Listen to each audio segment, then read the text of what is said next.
Zombie apocalypse.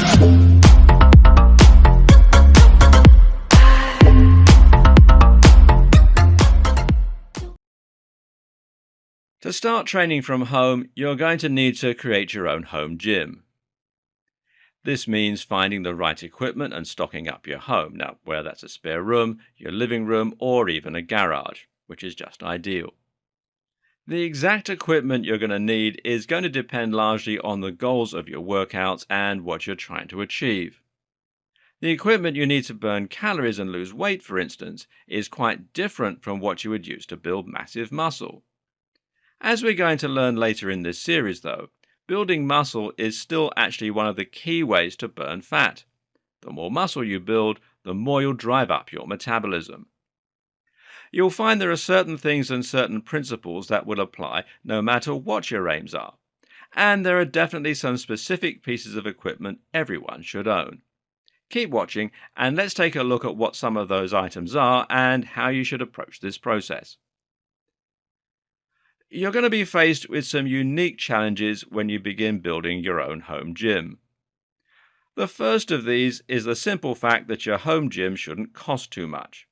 If you're relatively new to the gym and you don't have any equipment yet, it can be tempting to stock yourself up with everything you think you might ever need and end up spending a small fortune. Likewise, you need to think about how you're going to store your equipment. If you have a room dedicated to being your gym, then this latter point will be easy enough. But if you do not, then you need to think about how you can make a gym that will be easy to take apart and put back together on cue, or one that's simply small enough and compact enough that it doesn't matter too much. Oh, and you also need to make sure you aren't going to smash any cabinets or go through any tables. The best tip in this regard is to start small and then build your way up. This means buying just a few items that you absolutely need, to begin with, and then approaching the process in a way that leaves you with the potential to expand and build upon that start. Take dumbbells, for example. Now, dumbbells are useful for practically every workout under the sun, and you can hit all manner of different body parts. But you're going to need dumbbells that are heavy enough if you hope to really make an impact on your muscle growth. Of course, heavy enough depends not only on your current progress, which is going to change with time, but also on the move you're doing. Lateral dumbbell raises are difficult to perform with anything above 10 kilograms, even for a trained athlete. Conversely, though, 10 kilograms would be incredibly light for doing dumbbell presses. So the way to approach this challenge is to start out with dumbbells that can be increased and decreased in size. This means you should be able to remove and add weights as the situation requires and as you build up. Normally, you can get dumbbell sets for around $30 that let you increase the weight up to about 20 kilograms. And this is a great starting point. Or you might want to buy 2 lots of dumbbells, which will then allow you to build up further still. This is just one example of how you can approach your home gym in a modular and compact way if necessary, while at the same time saving money. Another example of something like this is the pull-up bar. This is an incredibly unobtrusive item and one that will cost you about $10. You can even get a pull-up bar that doesn't need fixing onto the wall like this one. They'll simply fit over the door frame in order to fix into place. The best piece of equipment to upgrade your pull-up bar? Gymnastic rings.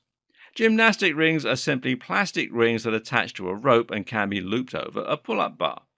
These allow you to perform ring dips, muscle-ups, the iron cross, reverse push-ups, pull-ups from a lower height with your legs touching the floor stretched out in front of you, and all manner of other things. And the best thing about gymnastic rings is they cost very little and they can be stored away easily. A skipping rope, meanwhile, is a great alternative to a treadmill, where you can also do a surprising amount with a bulwark, and that's a piece of metal that offers resistance when squeezed.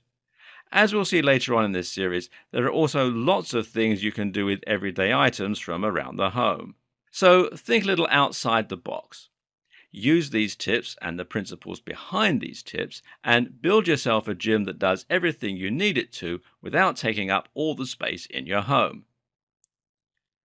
But for those looking for more specific instructions, The following is a good list of equipment that you can invest in over time to gradually build up your gym. Now, note that none of these things are absolutely essential to get started, except the pull up bar and possibly the dumbbells, depending on your interests and goals. Okay, well, here's how to start. First is the pull up bar, and as mentioned, a pull up bar is the bare minimum you need to start training and building muscle. The reason for this is that the majority of muscles can be trained using body weight alone. By performing press-ups, you can train the chest and the shoulders. By performing sit-ups, you can train the abs, etc. However, the parts that are hardest to train without equipment are the biceps and the lats. These are pulling muscles, meaning you need to be pulling something in order to work them. Seeing as you can't pull the floor towards you, that means you either need to hang or curl. Once you have a pull-up bar, you can train your entire body, though it will be easier if you get a couple more items too. And the first are dumbbells. Now, dumbbells are incredibly versatile and are used for much more than just bicep curls. They can also be used for all manner of presses, for triceps, for rows that work the lats, etc. You can also use them to add weight to your body while you train your legs.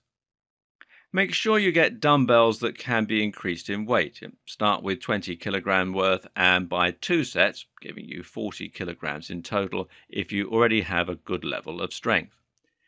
Then there's a bench, and if you want to take your training to the next level, then look at investing in a bench. This will allow you to use your dumbbells in a much more efficient manner in order to do dumbbell presses, flies, and all manner of other moves. The best bench will be one that has an adjustable back, and this will mean you can sit on it or lie on it, and that will in turn mean you can do isolation curls and other moves with it as well. On top of this, look at getting yourself a bench that can fold up in order to put it away. This way, you can tuck your bench under a bed or inside a cupboard, and it doesn't have to get in your way as a result. Then there's an exercise mat. Now, this is not completely essential, but you'll find that training without an exercise mat can cause your floor to become slippery with sweat and can make a mess of your home. What's more is that a mat will make it easier for you to perform moves like sit-ups without hurting your back or buttocks on the hard ground. It's also good for stretching and more. Then there's a skipping rope. Now, for simply burning calories on the spot, there are a few things better than the simple skipping rope. Then there's kettlebells. Now that you're beginning to get more advanced, for training the legs and burning calories, kettlebells are incredibly useful. And that's because they will allow you to perform kettlebell swings and all manner of squats, such as goblet squats. This in turn will mean that you can build leg strength without needing a bar to perform deadlifts and squats. That's good news because performing deadlifts and squats requires a lot of space in your room and are expensive to set up. A kettlebell can also be used for all manner of functional strength exercises, including things like one-armed presses. Then there are gymnastic rings. Now, we've already touched on the amazing benefits of gymnastic rings. And the great thing is that these will let you do all the same exercises that TRX does, but for a fraction of the price. In fact, they let you do a lot more, seeing as TRX isn't really suitable for dips. And finally, there's a bench press. And for those who really want to get serious, a full bench press will eventually be a good investment. This will mean getting a bar as well, in which case you might want to move into permanent setup so that you aren't loading and unloading the bar every time you want to lift.